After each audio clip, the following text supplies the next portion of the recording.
Hello and welcome to broadcast number 2 as part of our Insight series. So part 1 was presented by Emily Bryant, our Head of Marketing, and today I'll be presenting part 2, which focuses on the trends in assessment and selection. My name is Sebastian and I'm the Senior Assessment Consultant here at Amberjack. So to summarise the context of the Insights report, so we went out to 50 future talent employers and got their contributions in terms of the data that has been presented so far and also for the upcoming broadcast as well. The candidate insights was gathered from about 218,000 future talent and 55,000 apprentice applications across the last campaign, so 2020-2021. So Emily presented part 1, which focused on wider trends, but I just wanted to give a quick recap of this going into the assessment trends later on in this broadcast. So in terms of functions, there's been a significant increase in application to hire ratios across the board. So this isn't specific to a particular industry. And the more popular sectors of marketing and HR in particular have seen a huge oversupply of candidates. But even in the sectors that are traditionally perceived to have skills shortages, so areas like engineering or technology, have also had high application to hire ratios this year. So interestingly, in a separate piece of research that we've carried out in partnership with the ISE and Showcode, we found that the pandemic had impacted perceptions of careers in technology in particular, with over 10% of students saying they were more open to a career in that sector. And as we emerge from the global pandemic, it'll be interesting to track whether certain sectors develop further and continue to be more popular, whilst others, such as retail and potentially hospitality, may suffer from the consequences of the pandemic more deeply. So going into the assessment trends, in terms of the average recruitment process, so for graduates, that hasn't changed since last year, and it stayed at 4 stages. So typically that has looked like an application form, an SJT or an online test of some kind, a video interview, and finishing off with an assessment centre as the final stage in the process. Whilst the process hasn't changed in terms of the number of stages or what it typically consists of, the length of time from application to offer has increased by 19 days in comparison to the previous recruitment season, 2019 and 2020. And when we're looking at the apprentice recruitment process, so once again, that hasn't changed in terms of its components, but the average length of application to offer is approximately 79 days. So a little bit shorter than graduates. So over the last year, we've worked with our clients to try and make the processes as effective as possible. And in doing so, we've worked closely to deploy blended assessments, such as our Hyper-Y test, for several of our clients, including those that responded to the Insight survey. And this stage of the process merges what you would see on screen here in terms of the SJT or online test and the video interview stages, so blending those together. And as a result, the clients have benefited from a more streamlined 3-stage approach. And so organisations that have followed this have seen an average of 49 days from application to offer, so which is a 44% decrease compared to the average 4-stage process that we've got on screen here. And some of the other benefits that these organisations have benefited from have been reduced resource drain, obviously reduced time to hire as mentioned, but also improved effectiveness and improved candidate experience as well, as it reduces the amount of time that they've also put into their application. So moving on to the trends in terms of the assessment stages. So one large change that's resulted from the coronavirus pandemic is the overwhelming embracement of virtual assessment methods. And in particular, 85% of companies have used digital recruitment technologies as part of delivering their recruitment process in the past year. So specifically, this is at the latter stages of a process where the traditional approach, typically consisting of meeting with candidates in a face-to-face environment, obviously hasn't been possible to do in the past year. And so 2020 really forced the pace of change and the need to embrace those virtual methods of assessment, and also being supported by the right technology as well. And that can be seen by the huge uptake of video interviews in particular, but also virtual assessment centres. So for the most part, organisations are going to continue to embrace technology next year in their process, which can definitely be attributed to the huge benefits that organisations have seen from these methods. So in particular, cost savings in relation to assessment centres in particular, whether that's travel or accommodation or catering, all of those elements have been positively impacted by moving to virtual delivery. As mentioned with the time to hire, the quicker processes as well, that's been a really positive output from the transition to virtual delivery. And then also an increased number of applications more generally as well. So organisations, in terms of the Insight survey, ranked candidate engagement as being a low area in terms of kind of positive outputs from the pandemic. And it's fair to assume that a reduction in kind of the face-to-face stages in the process would result in a less engaging experience.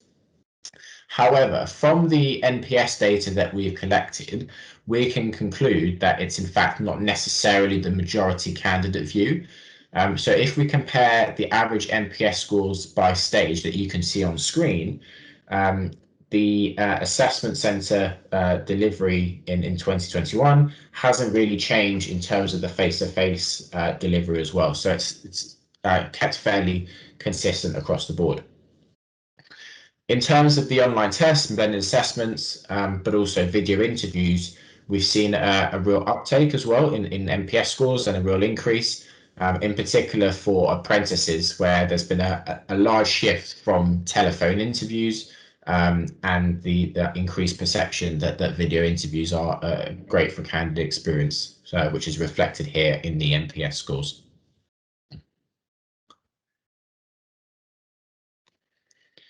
So whilst working from home has become a forced choice in the last year, it's likely that a lot of organisations will offer the flexibility to employees in the future, potentially with a hybrid model of working from home and in the office. And as a result, it's really important to start thinking about the future of the organisation and how the culture and working environment may potentially alter beyond the pandemic. And specifically whether that shift would impact your competencies or behaviours that you deem critical for your roles.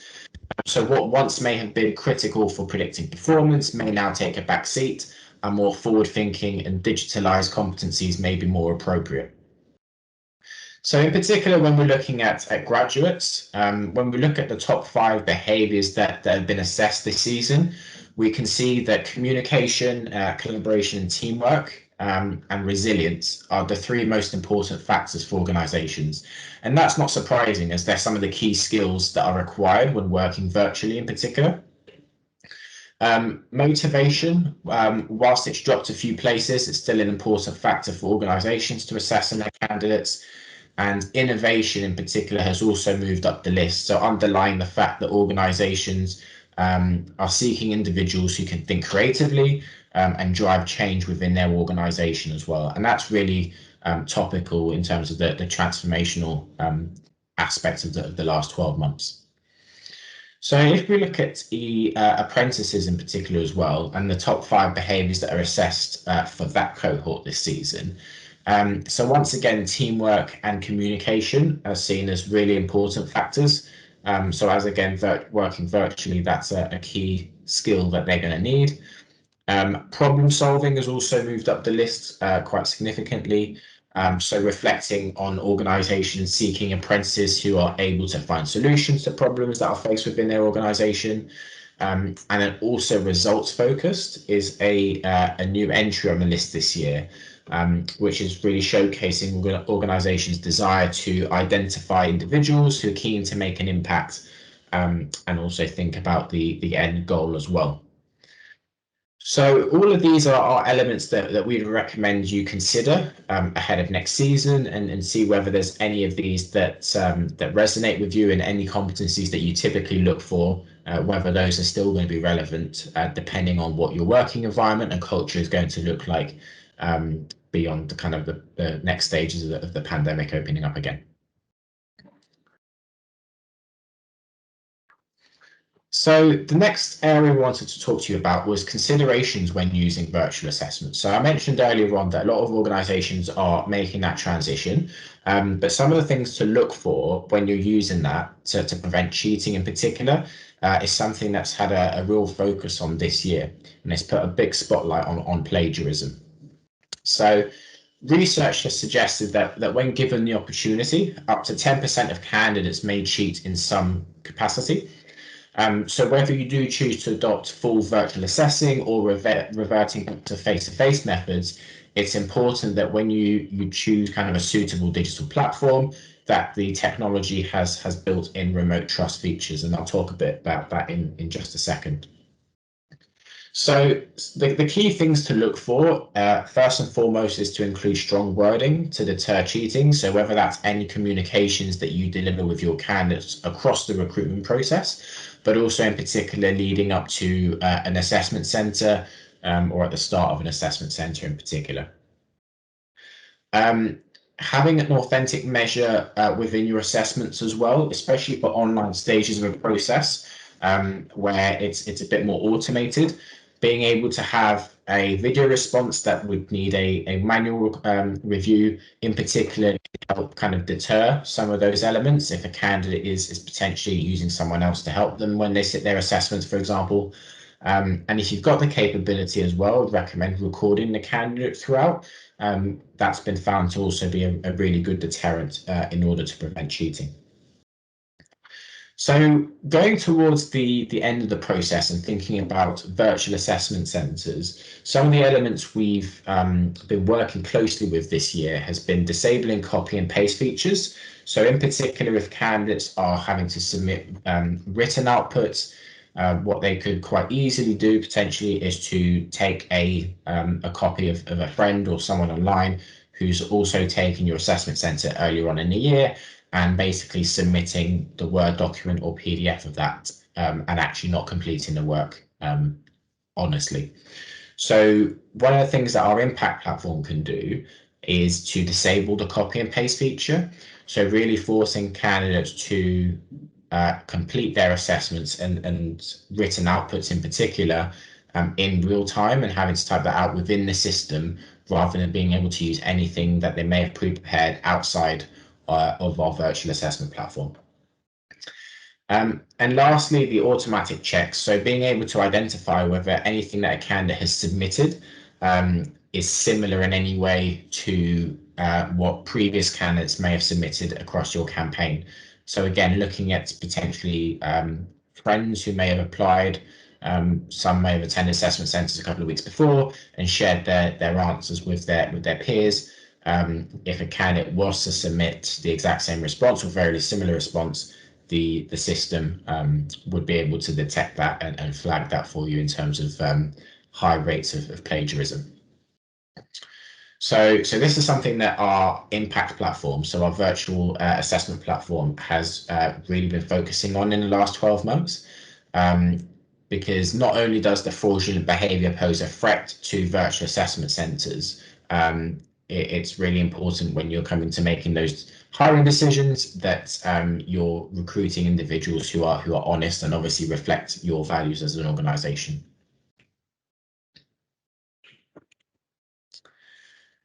So having an assessment process that effectively embraces automation and technology does not necessarily mean that it has to come at the cost of engagement.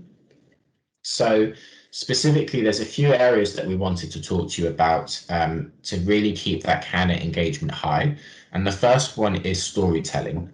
So being able to tell a story from once from the very start of your process to the very end, as well as within the assessments themselves, takes candidates on a journey and allows for immersion in the process, but also in the assessments. And a lot of research has shown that storytelling is really, really important by connecting with them kind of more authentically. And through storytelling, certain reactions take place to really kind of make content more appealing, allows candidates to connect with the story and have a more memorable experience, and just allow them to interact and kind of engage a bit more with you as an employer and as a brand. And this can really be seen in higher NPS scores for our clients who use storytelling within their SJTs, within their online assessments, or their assessment centres as well, whether that's face-to-face or through virtual delivery.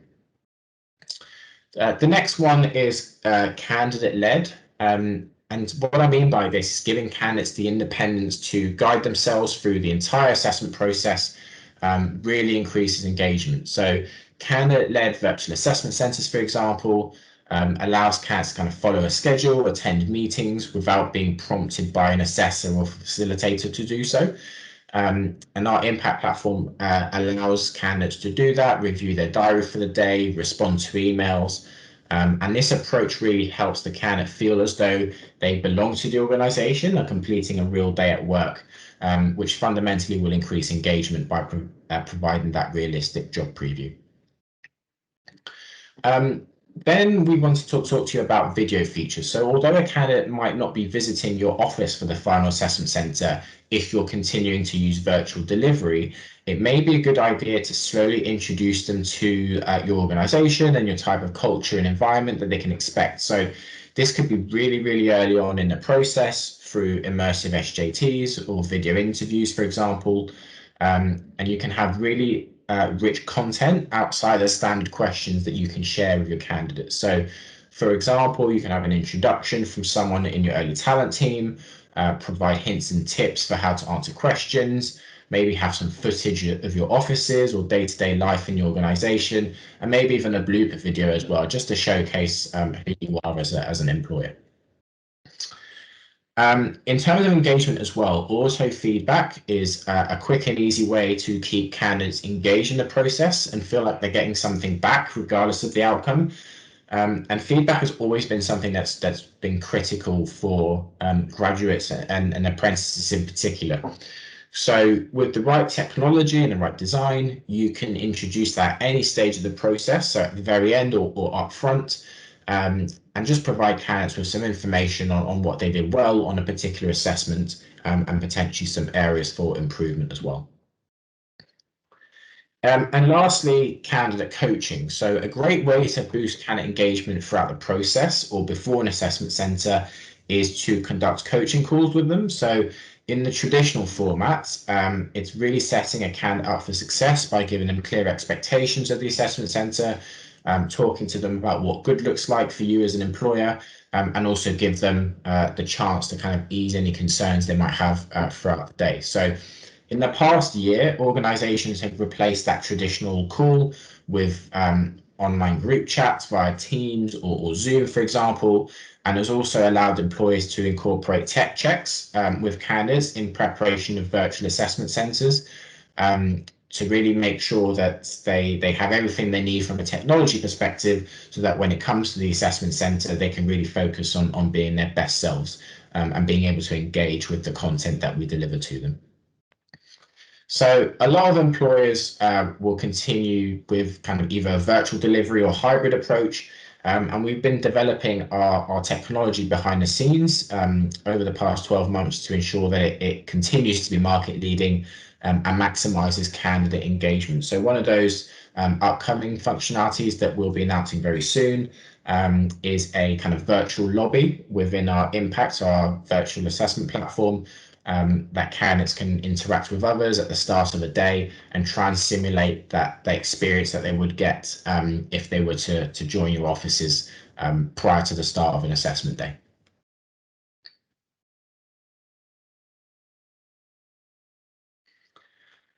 Assessing for potential is something that we're really passionate about here at Amberjack, and it's been identified as a fairer method for identifying candidates in comparison to assessing for high performance, for example, especially for early careers roles as apprenticeships and graduate programs. So this is because not everyone's obviously had the same opportunity to gain experiences that would benefit from them.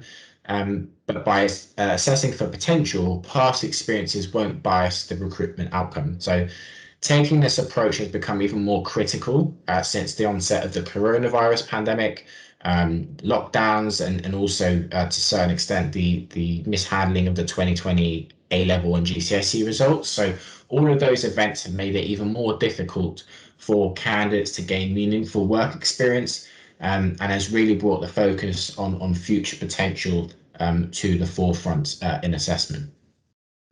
So specifically at Amberjack, what we have done around this area is released our Hypo-Eye assessment tool. So it's an interactive, blended and multimedia assessment that measures potential and predicts success, so meeting the pace of digitalization, and engages candidates through a realistic and true to work story. So candidates complete numerical and verbal items, some behavioral items as well, and also self-reflective video interview questions. So all of which taps into factors that underlie potential that you can see on screen. So applied intellect, creative force, computational thinking, grit, and digital mindset. So overall, our hyper model captures key aspects of the changing and more automated world around us. So as we move into the future world of work, some key areas that won't become automated include emotional intelligence and social awareness, for example, which fall under our applied intellect pillar. So as we continue to face the uncertainty post-COVID, resilience, adaptability, and motivation will also become more critical. And in terms of kind of creative force, this is what's really going to differentiate us from intelligent machines of the future, as they lack creativity and the ability to think for themselves. So at the same time, though, we really need to embrace that technology and use it to our advantage, which is what that digital mindset area is here in our model. So whilst digital mindset's a core part of our overall assessment tool for Hypo-Eye, it's insufficient on its own when you're looking to hire people who are not only digitally embracive, but also have the potential to be excellent coders, for example, or system architects or infrastructure engineers. So there's tools out there that assess knowledge and experience in this area rather than potential. But someone who's never been exposed to technical content but has significant potential to develop that capability would typically be deselected by those historic tools. So it's an increasing problem for organizations, especially those who not only want to hire technology talent, but also hire diverse talent as well. So it's well understood that STEM courses in particular have poor representation when it comes to women and many ethnic minorities as well. So to address the challenge, what we've done is we've designed a psychometric that will identify technical potential. And we refer to this as an assessment of computational thinking as well, which is what our fifth and final pillar of our potential model is. So that's really looking at a candidate's ability to break complex problems into smaller steps, to think logically, think conditionally, recognize patterns, and really kind of sequence steps for problem solving as well. So this takes us to the end of our second broadcast as part of the Insights series, so focusing on trends in assessment. So thank you very much for your time in watching this video, and our next broadcast will be released shortly.